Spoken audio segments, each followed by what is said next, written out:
Hello friends. आज इस video में हम एक बहुत ही इम्पोर्टेंट टॉपिक डिस्कस करने जा रहे हैं जो कि है आपका आईटीआर फॉर्म्स एप्लीकेबिलिटी।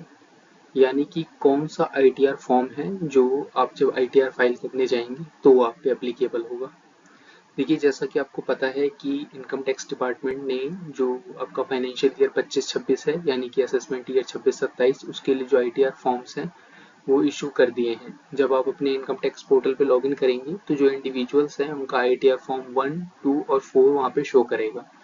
तो जिन पे भी आईटीआर 1, 2 और 4 अप्लीकेबल है तो वो अपनी आईटीआर आज की डेट में भर सकते हैं। तो सबसे पहले तो मैं इस चीज़ को बताना चाहूँगा कि ये आईटीआर फॉर्म्स हमें इतना जानना ज़रूरी क्यों है कि कौन सा आईटीआर फॉर्म हम पे एप्लीकेबल है। क्योंकि देखिए, क्या होता है कि आईटीआर फॉर्म भरने में मेहनत लगती है आपको। Short term capital gain, long term capital gain, house property की इनकम, फिर आपका डिविडेंड वगैरह, सैलरी की डिटेल, बहुत सारी चीज़ें डालनी होती है। और उसमें क्या होता है कि अगर आपने आईटीआर फॉर्म गलत सेलेक्ट कर लिया तो क्या होता है कि इनकम टैक्स डिपार्टमेंट जो होता है वो आपके रिटर्न को डिफेक्टिव रिटर्न घोषित कर देता है।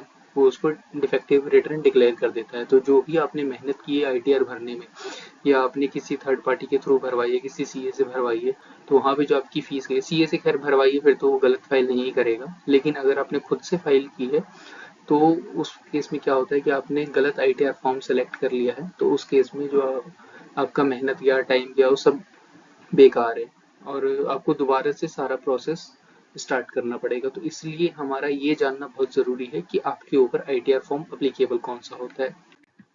देखिए, सबसे पहले तो हमें जानना पड़ेगा कि आईटीआर फॉर्म होते कितने टाइप के हैं।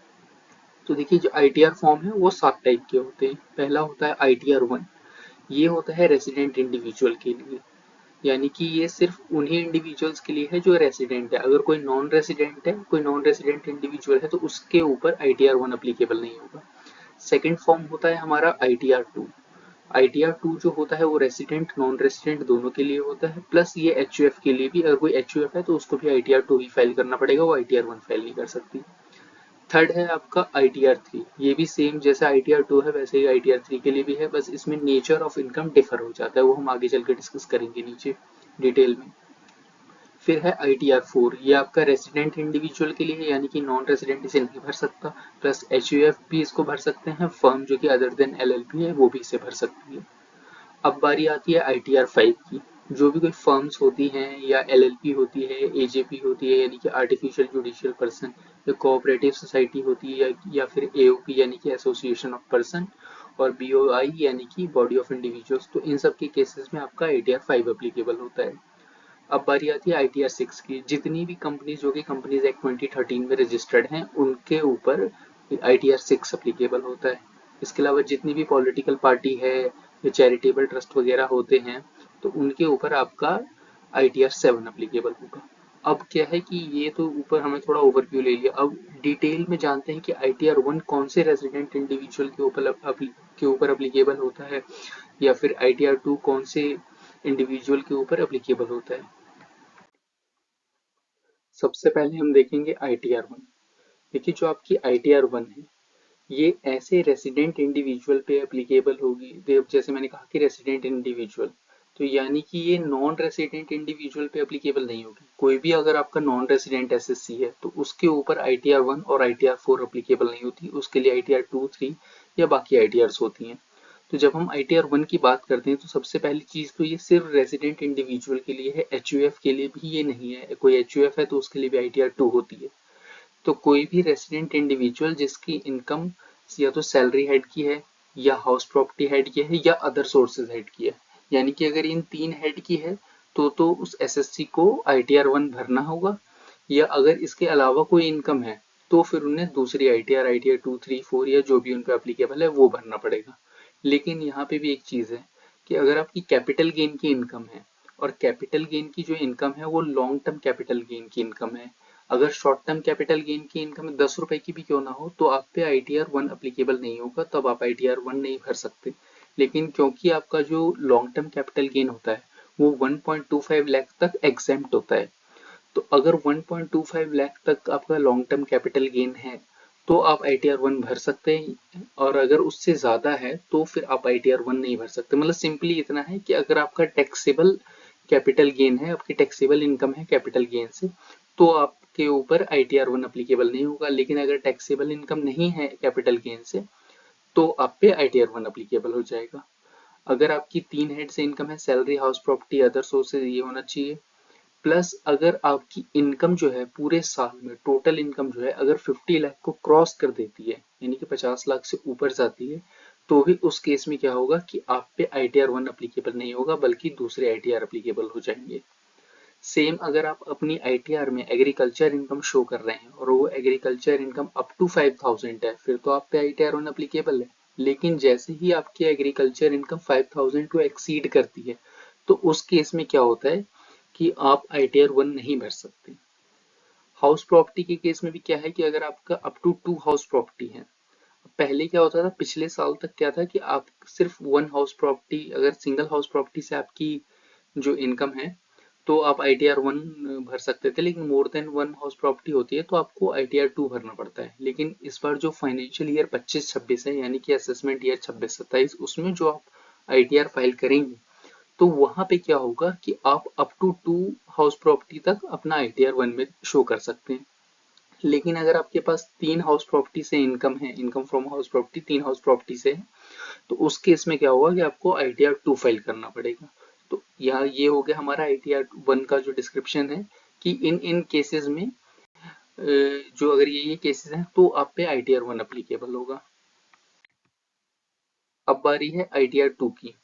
देखिए ITR 2 जैसे कि जो सैलरी वाले इंडिविजुअल हो गए या कोई HUF हो गया या कोई नॉन रेसिडेंट इंडिविजुअल हो गया, तो जो ITR 2 है वो उन सब पे एप्लीकेबल है। जो ITR 1 में फॉल नहीं करेंगे वो उन पे ऑटोमेटिकली ITR 2 एप्लीकेबल हो जाएगी, सब्जेक्ट टू उनके पास कोई PGBP हेड की इनकम ना हो। अगर आपकी कैपिटल गेन की इनकम है, हाउस प्रॉपर्टी की इनकम है, चाहे कितनी भी हाउस प्रॉपर्टी क्यों ना हो, जैसे कि ITR 1 में तो क्या था कि सिर्फ 2 ही हाउस प्रॉपर्टी तक आप शो कर सकते थे या टोटल इनकम आपकी सिर्फ 50 लाख की हो सकती थी, तो यहाँ पे ऐसा कुछ भी नहीं है। जो भी इंडिविजुअल है जो कि आपका ITR 1 में फॉल नहीं कर रहा, वो ऑटोमेटिकली ITR 2 में आ जाएगा, सब्जेक्ट टू आपकी कोई जो बिजनेस या प्रोफेशन की इनकम नहीं होनी चाहिए, यानी कि कोई PGBP हेड की इनकम नहीं होनी चाहिए। यानी कि अगर आपका कोई शॉर्ट टर्म कैपिटल गेन है तो आपको ITR 2 भरना है, या आपका लॉन्ग टर्म कैपिटल गेन है 1,25,000 से अधिक है तो उस केस में भी आपको ITR 2 भरना पड़ेगा, या फिर आपकी हाउस प्रॉपर्टी 2 से ज्यादा है या आपकी ओवरऑल टोटल इनकम 50 लाख से ज्यादा है तो आप पे ITR 2 अप्लीकेबल हो जाएगा। HUF के केस में क्या है कि ITR 1 अप्लीकेबल नहीं होता है, उसको हमेशा ITR 2 ही फाइल करना पड़ता है, सब्जेक्ट टू उसकी कोई PGBP हेड की इनकम ना हो। तो इतना तो आप समझ गए कि जिस भी SSC की कोई भी PGBP हेड की इनकम है तो उस पर ITR 3 और 4 अप्लीकेबल होता है, ITR 1 और 2 नहीं होता। तो अगर हम PGBP इनकम को हटा दे तो बाकी चीजें हम देखें तो बाकी केसेस में क्या होगा कि ITR 2 अप्लीकेबल होगा। इसके अलावा क्या है कि कोई भी ऐसा SSC जिसकी कोई फॉरेन इनकम है, यानी कि विदेश से कोई इनकम आ रही है या फिर कोई फॉरेन असेट है उसके पास, तो उस केस में भी क्या होगा कि आपका ITR 2 अप्लीकेबल हो जाएगा। अब बारी है ITR 3 की। देखिए कोई भी ऐसा इंडिविजुअल या फिर HUF जिसकी की बिजनेस या प्रोफेशन से, यानी कि PGBP हेड से इनकम है, तो उसके ऊपर आपका ITR 3 एप्लीकेबल होता है। सिंपल सी बात है कि अगर आपकी इनकम PGBP हेड से है, आप अपना कोई बिजनेस कर रहे हैं, प्रोफेशन कर रहे हैं, मान लीजिए आप एक प्रैक्टिसिंग चार्टर्ड अकाउंटेंट है या प्रैक्टिसिंग कंपनी सेक्रेटरी हैं, या फिर आप कोई डॉक्टर हैं जिनका अपना कोई क्लिनिक है, या फिर कोई लॉयर है जो अपनी प्रैक्टिस कर रहे हैं, तो उस केस में क्या होगा कि आपके ऊपर ITR 3 एप्लीकेबल होगी।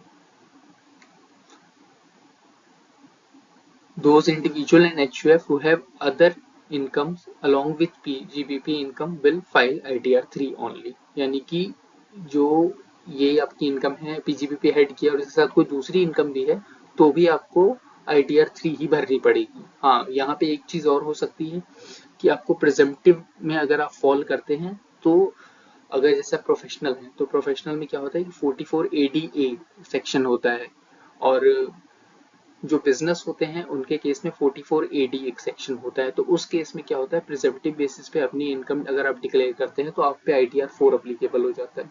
लेकिन अगर आप उस बेसिस पे नहीं ले रहे हैं, नॉर्मल आपका सब कुछ चल रहा है, तो फिर आप ITR 3 ही, मतलब नॉर्मल सर्कमस्टेंसेज में आपको ITR 3 ही भरना है।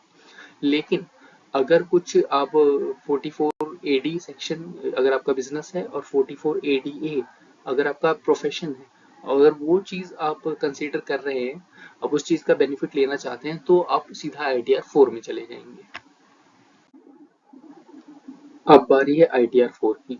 देखिए, जैसा हमने ITR 3 देखा था, वैसे ही ITR 4 भी उन इंडिविजुअल HUF और फर्म्स पे एप्लीकेबल है जिनकी की जो इनकम है वो बिजनेस और प्रोफेशन से, यानी कि PGBP हेड से इनकम है। मतलब ये एक तरह से सिमिलर ही है आपका ITR 3 की तरह। बस इसमें क्या है कि ऑप्शंस दे रखे हैं गवर्नमेंट ने आपको। दो सेक्शन है, एक होता है 44AD बिजनेस के केस में और एक होता है 44ADA बिजनेस प्रोफेशन के केस में। तो यहाँ सेक्शन 44AD और 44ADA क्या कहता है कि अगर आपकी इनकम एक सर्टेन लिमिट तक है, तो आप अपनी जो ITR है वो प्रेजेंटिव इनकम पे के बेसिस पे आप फाइल कर सकते हैं, वहाँ पे आप अपना टैक्स बेनिफिट ले सकते हैं। बेसिकली जो छोटे बिजनेसेस या छोटे प्रोफेशनल्स हैं उनको बेनिफिट देने के लिए गवर्नमेंट ये सेक्शन लाई है। तो यहाँ क्या होता है, जैसे ITR 3 है वैसे ही ITR 4 भी आपका किसी CA, CS या डॉक्टर, लॉयर, जो भी प्रैक्टिसिंग चार्टर्ड अकाउंटेंट जैसे हो गए या कंपनी सेक्रेटरी हो गए, तो उन सब पे एप्लीकेबल होता है, जैसे कि ITR 3 था।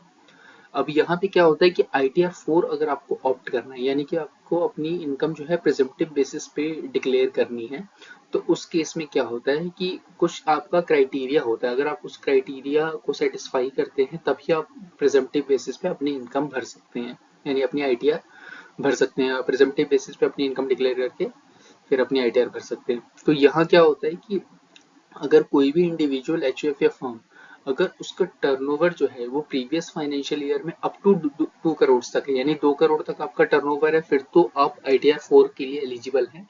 बिजनेस के केस में अभी हम बात कर रहे हैं कि अगर आपका जो टर्नओवर है प्रीवियस ईयर में 2 करोड़ तक है, तो फिर क्या होता है, आप प्रिजम्पटिव बेसिस पे अपनी इनकम को डिक्लेयर कर सकते हैं और ITR 4 आप भर सकते हैं। और अगर कोई ऐसा SSC है जिसने कि कैश ट्रांजेक्शन सिर्फ 5% ही किया है, यानी कि जिसका ग्रॉस रिसीव या टर्नओवर जो है, अगर वो आपका मोर देन 95% बैंक में रिसीव हुआ है, तो उस केस में क्या होता है कि जो 2 करोड़ की लिमिट है ये बढ़ के आपका 3 करोड़ हो जाती है। क्योंकि क्या है कि जो गवर्नमेंट है वो कैशलेस ट्रांजैक्शन को प्रमोट करना चाह रही है। वो चाह रही है कि जितना काम हो वाइट में हो, जितना पैसा है आपके बैंक में है, कैश में आप ज्यादा ट्रांजैक्शन ना करें। तो इसीलिए गवर्नमेंट ने क्या किया कि 2 करोड़ की लिमिट को बढ़ा के 3 करोड़ कर दिया, यानी कि अगर आपकी इनकम अप टू 3 करोड़ है तब आप प्रिजम्पटिव बेसिस पे अपनी ITR फाइल कर सकते हैं। ऐसे ही प्रोफेशनल के केस में क्या होता है कि सेम ये इंडिविजुअल HUF फर्म पे एप्लीकेबल है। तो अगर आप कोई प्रोफेशन है तो उस केस में क्या होगा कि टर्नओवर हम देखेंगे, जैसे बिजनेस के केस में 2 करोड़ था, प्रोफेशन के केस में ये टर्नओवर जो है वो 2 करोड़, सॉरी 50 लाख हो जाएगा। 2 करोड़ था आपका बिजनेस के केस में, 50 लाख हो जाएगा आपका प्रोफेशन के केस में। और यहाँ क्या होता है कि यहाँ पे भी सेम चीज, जैसे कि अगर आप 5% तक ही कैश ट्रांजैक्शन करते हैं तो यहाँ पे भी आपको बेनिफिट मिलता है कि जैसा वहाँ पे 2 करोड़ से बढ़ के 3 करोड़ हो गया था बिजनेस के केस में, यहाँ प्रोफेशन के केस में क्या होगा, लिमिट जो है 50 लाख से बढ़ के 75 लाख हो जाएगी। अब बारी है ITR 5 की। देखिए, जो ITR 5 होता है ये आपका किस पे एप्लीकेबल होता है, ये आपका एप्लीकेबल होता है फर्म्स पे, AOPs पे और BOI पे। कोई मान लीजिए आर्टिफिशियल जुडिशियल पर्सन है, उस पे भी यही एप्लीकेबल होता है।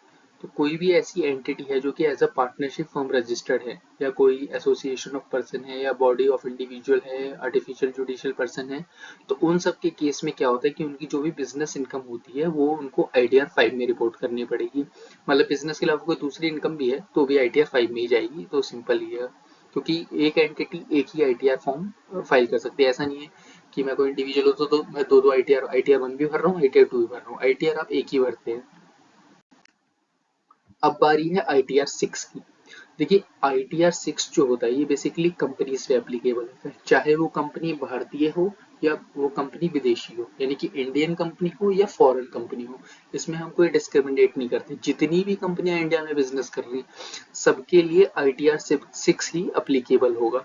और जितने भी हेड्स ऑफ इनकम हैं सब के सब ITR 6 में ही शो किए जाएंगे। जैसा कि मैंने आपको ऊपर बताया कि एक एंटिटी, एक जो पर्सन होता है, चाहे वो पर्सन कंपनी हो, इंडिविजुअल हो, HUF हो, AOP हो, BOI हो, फर्म हो, LLP हो, कोई भी हो, एक पर्सन एक ही ITR फॉर्म भर सकता है। चाहे उसकी कितनी भी अलग अलग हेड से इनकम क्यों ना हो, पांचों हेड से इनकम क्यों ना हो, उसको एक ही ITR फॉर्म भरना है। तो कंपनी की जितनी भी इनकम होगी वो ITR 6 में रिपोर्ट होगी।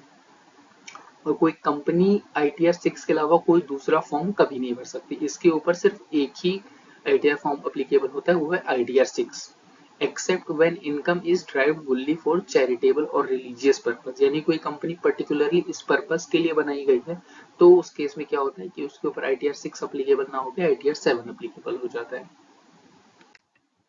अब बारी आती है ITR 7 की। देखिए, जो ITR 7 होता है ये कोई भी चैरिटेबल या रिलीजियस ट्रस्ट होता है या कोई पॉलिटिकल पार्टी है, जैसे कांग्रेस है, बीजेपी है, आम आदमी पार्टी है, तो ये सब जो पॉलिटिकल पार्टीज होती है ये अपना ITR 7 भरती है। कोई भी न्यूज एजेंसी है या ट्रेड यूनियन है, यूनिवर्सिटी है, तो इन जो मतलब जो भी इस टाइप के ऑर्गेनाइजेशन हो गए, तो इन सब पे जो ITR आपका अप्लीकेबल होता है वो होता है ITR 7। तो ये तो हो गया हमारे सातों ITR। अब देख लेते हैं इनकी ड्यू डेट्स क्या है। क्योंकि आपको पता है कि जैसे कि अभी जो ITR फॉर्म है वो गवर्नमेंट रिलीज कर चुकी है। तो देखिए ITR 1 जो भी रेजिडेंट इंडिविजुअल भर रहे हैं तो उनकी जो ड्यू डेट है वो है 31 जुलाई 2026। और सेम कोई भी इंडिविजुअल या HUF अगर ITR 2 भर रहा है तो उसके लिए भी 31 जुलाई 2026 की ड्यू डेट है। अगर आपकी PGBP हेड की इनकम है और आप ITR 3 या ITR 4 भर रहे हैं तो उस केस में जो ड्यू डेट है वो 31 अगस्त 2026 हो जाएगी ITR 3 और 4 दोनों में। इसके अलावा अगर आप ITR 5 भर रहे हैं तो वहाँ पे जो ड्यू डेट है वो हो जाएगी आपकी 31 जुलाई 2026। यहाँ पे जो ITR 5 में जो ऐसे SSC जिनके ऊपर की टैक्स ऑडिट अप्लीकेबल नहीं है उनकी डेट 31 जुलाई 2026 है। इसके अलावा कंपनी जो है उसकी ITR 6 हर केस में 31 अक्टूबर 2026 ही रहेगी। इसके अलावा ITR 7 जो कि ट्रस्ट पॉलिटिकल पार्टीज है उनकी ड्यू डेट होती है 31 अगस्त 2026। और ये तो हो गए आपके नॉन ऑडिट केस वाले। अगर कोई ऐसी एंटिटी है ऊपर से लेके नीचे तक कोई भी ऐसी एंटिटी है जिसके ऊपर टैक्स ऑडिट अप्लीकेबल है, यानी कि जिसका टैक्स ऑडिट सेक्शन 44 AB में होगा। यानी कि देखिए इस बार मैं आपको बता दूं कि नया इनकम टैक्स एक्ट 2025 आ चुका है। अब उसमें क्या होता है जो टैक्स ऑडिट होगा वो सेक्शन 63 में होगा ना कि 44 AB में। लेकिन अभी जो इस बार जो हम ITR फाइल करेंगे वो आप इनकम टैक्स एक्ट 1961 के अकॉर्डिंग ही करेंगे। तो यहाँ क्या होगा कि जो भी आपका जो टैक्स ऑडिट होगा उसकी जो भी जिन भी एसएससी पे टैक्स ऑडिट अप्लीकेबल है उनकी जो ITR की ड्यू डेट है वो 31 अक्टूबर 2026 है। अब जैसा कि मैंने आपको वीडियो के स्टार्टिंग में बताया था कि कंसिक्वेंसेस क्या है रॉन्ग ITR फाइल करने के। देखिए, आपने सब कुछ सही भरा, आपने सारी इन्फॉर्मेशन करेक्ट भरी, आपने अपनी सैलरी इनकम सही दिखाई, PGBP हेड की इनकम सही दिखाई, अदर सोर्स की इनकम सही दिखाई, कैपिटल गेन सही दिखाया, हाउस प्रॉपर्टी की इनकम सही दिखाए, कोई फेक डिडक्शन क्लेम नहीं किया, कुछ गलत नहीं किया, सब कुछ सही दिखा रहे हैं। लेकिन फिर भी जो आपकी ITR है वो डिफेक्टिव हो सकती है, आपको डिफेक्टिव रिटर्न का नोटिस मिल सकता है। क्यों? क्योंकि सिंपली आपने ITR फॉर्म गलत सेलेक्ट कर लिया। अगर आप किसी प्रोफेशनल के थ्रू कराते हैं, किसी क्वालिफाइड CA या फिर किसी CS के थ्रू कराते हैं तो फिर आपको दिक्कत नहीं आएगी। लेकिन अगर आप खुद से ITR जब फाइल करते हैं तब उस टाइम में ये चीज़ ज़रूरी हो जाती है कि आपको ITR फॉर्म कौन सा सेलेक्ट करना है। और अगर आपने गलत फॉर्म सेलेक्ट कर लिया तो सेक्शन 139 सबसेक्शन 9 के अकॉर्डिंग आपकी जो रिटर्न है वो डिफेक्टिव हो जाएगी और आपको नोटिस मिल सकता है डिफेक्टिव रिटर्न का। तो फिलहाल इस वीडियो में इतना ही, बाकी मिलते हैं आपसे अगली वीडियो में, तब तक के लिए धन्यवाद।